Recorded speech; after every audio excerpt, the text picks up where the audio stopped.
Anti-aging secrets. Little things that add up to a long and happy life. Aging's escape velocity. For more than a century, we have managed to add an average of 0.3 years to our life expectancy every year. But what would happen if we had the technology to add a year of life expectancy every year? In theory, we would achieve biological immortality, having reached aging's escape velocity. Aging's escape velocity and the rabbit. Imagine a sign far off in the future with a number on it that represents the age of your death. Every year that you live, you advance closer to the sign. When you reach the sign, you die. Now imagine a rabbit holding the sign and walking to the future. Every year that you live, the rabbit is half a year as far away. After a while, you will reach the rabbit and die. But what if the rabbit could walk at a pace of 1 year for every year of your life? You would never be able to catch the rabbit and therefore you would never die. The speed at which the rabbit walks to the future is our technology. The more we advance technology and knowledge of our bodies, the faster we can make the rabbit walk. Aging's escape velocity is the moment at which the rabbit walks at a pace of 1 year per year or faster, and we become immortal. Researchers with an eye to the future, such as Ray Kurzweil and Aubrey de Grey, claim that we'll reach this escape velocity in a matter of decades. Other scientists are less optimistic, predicting that we'll reach a limit, a maximum age we won't be able to surpass, no matter how much technology we have. For example, some biologists assert that our cells stop regenerating after about 120 years. Active mind, youthful body. There is much wisdom in the classic saying, mens sana in corpore sano, a sound mind in a sound body. It reminds us that both mind and body are important and that the health of one is connected to that of the other. It has been shown that maintaining an active, adaptable mind is one of the key factors in staying young. Having a youthful mind also drives you toward a healthy lifestyle that will slow the aging process. Just as a lack of physical exercise has negative effects on our bodies and mood, a lack of mental exercise is bad for us because it causes our neurons and neural connections to deteriorate, and as a result reduces our ability to react to our surroundings. This is why it is so important to give your brain a workout. One pioneer in advocating for mental exercise is the Israeli neuroscientist Shlomo Brittness, who argues that the brain needs a lot of stimulation in order to stay in shape. As he stated in an interview with Edward Bunset for the Spanish television program Redes, there is a tension between what is good for someone and what they want to do. This is because people, especially older people, like to do things as they have always done them. The problem is that when the brain develops ingrained habits, it doesn't need to think anymore. Things get done quickly and efficiently on automatic pilot, often in a very advantageous way. This creates a tendency to stick to routines, and the only way of breaking these is to confront the brain with new information. Presented with new information, the brain creates new connections and is revitalized. This is why it is so important to expose yourself to change, even if stepping outside your comfort zone means feeling a bit of anxiety. The effects of mental training have been scientifically demonstrated. According to Collins, Hemingway, and Shlomo Brittness in their book Maximum Brain Power, challenging the brain for health and wisdom, mental training is beneficial on many levels. You begin exercising your brain by doing a certain task for the first time, he writes. And at first it seems very difficult, but as you learn how to do it, the training is already working. The second time you realize that it's easier, not harder to do because you're getting better at it. This has a fantastic effect on a person's mood. In and of itself, it is a transformation that affects not only the results obtained, but also his or her self-image. This description of a mental workout might sound a bit formal, but simply interacting with others, playing a game for example, offers new stimuli and helps prevent the depression that comes with solitude.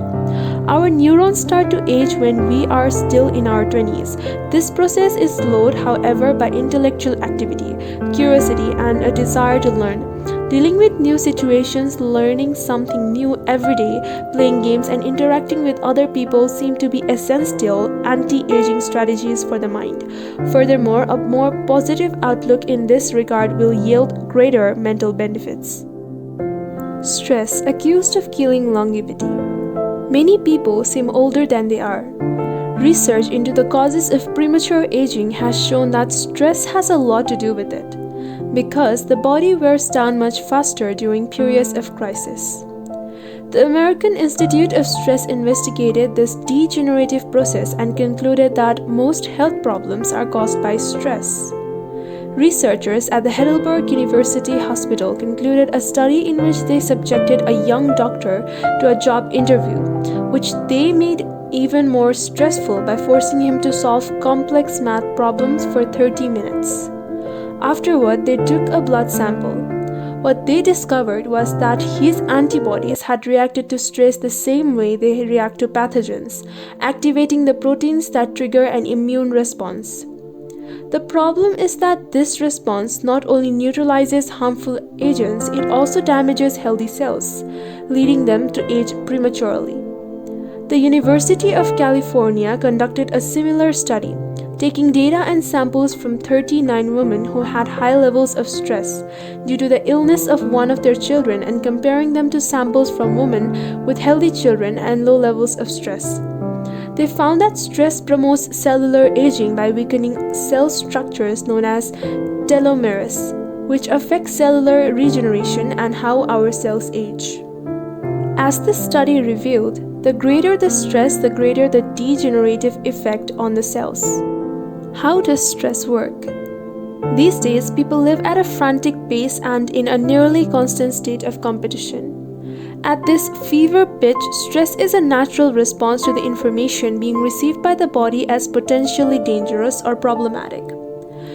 Theoretically, this is a useful reaction as it helps us survive in hostile surroundings. Over the course of our evolution, we have used this response to deal with difficult situations and to flee from predators. The alarm that goes off in our head makes our neurons activate the pituitary gland, which produces hormones that release corticotrophin, which in turn circulates through the body via the sympathetic nervous system. The adrenal gland is then triggered to release adrenaline and cortisol. Adrenaline raises our respiratory rate and pulse and prepares our muscles for action, getting the body ready to react to perceived danger, while cortisol increases the release of dopamine and blood glucose, which is what gets us charged up and allows us to face challenges. These processes are, in moderation, beneficial. They help us overcome challenges in our daily lives. Nonetheless, the stress to which human beings are subjected today is clearly harmful. Stress has a degenerative effect over time. A sustained state of emergency affects the neurons associated with memory as well as inhibiting the release of certain hormones, the absence of which can cause depression. Its secondary effects include irritability, insomnia, anxiety, and high blood pressure. As such, though challenges are good for keeping mind and body active, we should adjust our high-stress lifestyles in order to avoid the premature aging of our bodies. Be mindful about reducing stress. Whether or not the threats we perceive are real, stress is an easily identifiable condition that not only causes anxiety but is also highly psychosomatic, affecting everything from our digestive system to our skin. This is why prevention is so important in avoiding the toll that stress takes on us, and why many experts recommend practicing mindfulness. The center premise of this stress reduction method is focusing on the self, noticing our responses even if they are conditioned by habit, in order to be fully conscious of them. In this way, we connect with the here and now and limit thoughts that tend to spiral out of control.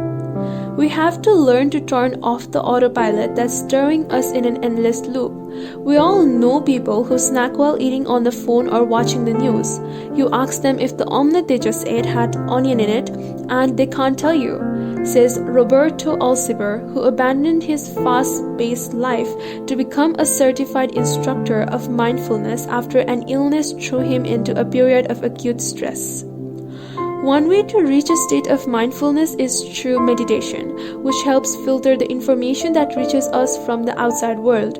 It can also be achieved through breathing exercises, yoga, and body scans. Achieving mindfulness involves a gradual process of training, but with a bit of practice, we can learn to focus our mind completely, which reduces stress and helps us live longer. A little stress is good for you. While sustained, intense stress is a known enemy of longevity and both mental and physical health. Low levels of stress have been shown to be beneficial. After observing a group of test subjects for more than 20 years, Dr. Howard S. Friedman, a psychology professor at the University of California, Riverside, discovered that people who maintained a low level of stress, who faced challenges and put their heart and soul into their work in order to succeed, lived longer than those who chose a more relaxed lifestyle and retired earlier. From this, he concluded that a small dose of stress is a positive thing, as those who live with low levels of stress tend to develop healthier habits, smoke less, and drink less alcohol. Given this, it is not surprising that many of the supercentenarians, people who live to be 110 or more, whom we'll meet in this book, talk about having lived intense lives and working well into old age. A lot of sitting will age you. In the Western world in particular, the rise in sedentary behavior has led to numerous diseases such as hypertension and obesity, which in turn affect longevity. Spending too much time seated at work or at home not only reduces muscular and respiratory fitness, but also increases appetite and curbs the desire to participate in activities. Being sedentary can lead to hypertension, imbalanced eating, cardiovascular disease, osteoporosis, and even certain kinds of cancer. Recent studies have shown a connection between a lack of physical activity and the progressive distortion of telomeres in the immune system, which ages those cells and in turn the organism as a whole. This is a problem at all life stages, not only among adults. Sedentary children suffer from high rates of obesity and all its associated health issues and risks, which is why it is so important to develop a healthy and active lifestyle at an early age.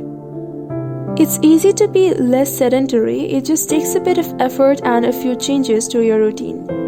We can access a more active lifestyle that makes us feel better inside and out. We just have to add a few ingredients to our everyday habits.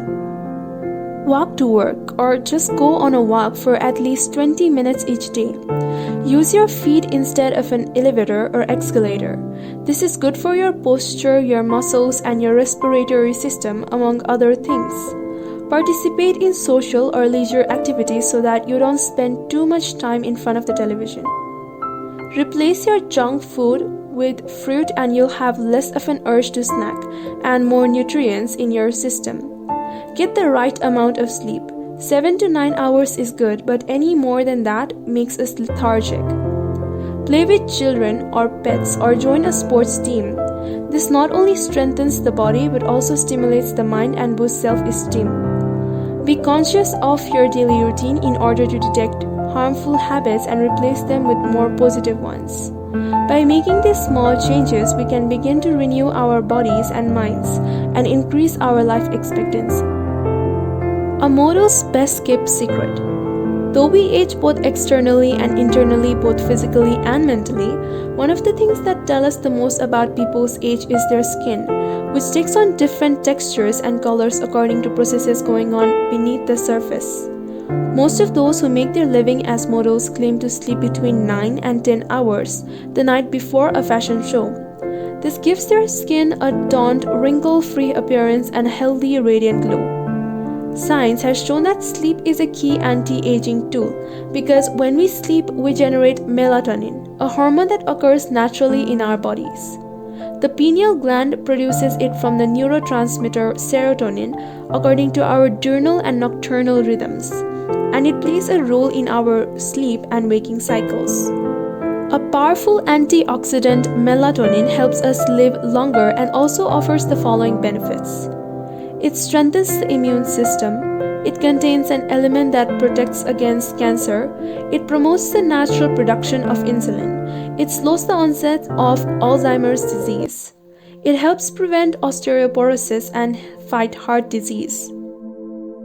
For all these reasons, melatonin is a great ally in preserving youth. It should be noted, however, that melatonin production decreases after age 30. We can compensate for this by eating a balanced diet and getting more calcium, soaking up a moderate amount of sun each day, getting enough sleep, avoiding stress, alcohol, tobacco, and caffeine, all of which make it harder to get a good night's rest, depriving us of the melatonin we need. Experts are trying to determine whether artificially stimulating production of melatonin might help us slow the aging process, which would confirm the theory that we already carry the secret to longevity within us. Anti-aging attitudes. The mind has tremendous power over the body and how quickly it ages. Most doctors agree that the secret to keeping the body young is keeping the mind active, a key element of Ikigai, and in not caving in when we face difficulties throughout our lives. One study conducted at Yeshiva University found that the people who live the longest have two dispositional traits in common: a positive attitude and a high degree of emotional awareness. In other words, those who face challenges with a positive outlook and are able to manage their emotions are already well on their way toward longevity. A stoic attitude, serenity in the face of a setback, can also help keep you young, as it lowers anxiety and stress levels and stabilizes behavior. This can be seen in the greater life expectancies of certain cultures with unhurried, deliberate lifestyles. Many centenarians and supercentenarians have similar profiles. They have had full lives that were difficult at times, but they knew how to approach these challenges with a positive attitude and not be overwhelmed by the obstacles they faced. Alexander Limch, who in 2014 became the world's oldest living man at age 111, knew he had good genes but understood that other factors contributed too. The life you live is equally or more important for longevity, he said in an interview with Reuters after being addressed to Guinness World Record in 2014. An Ode to Longevity.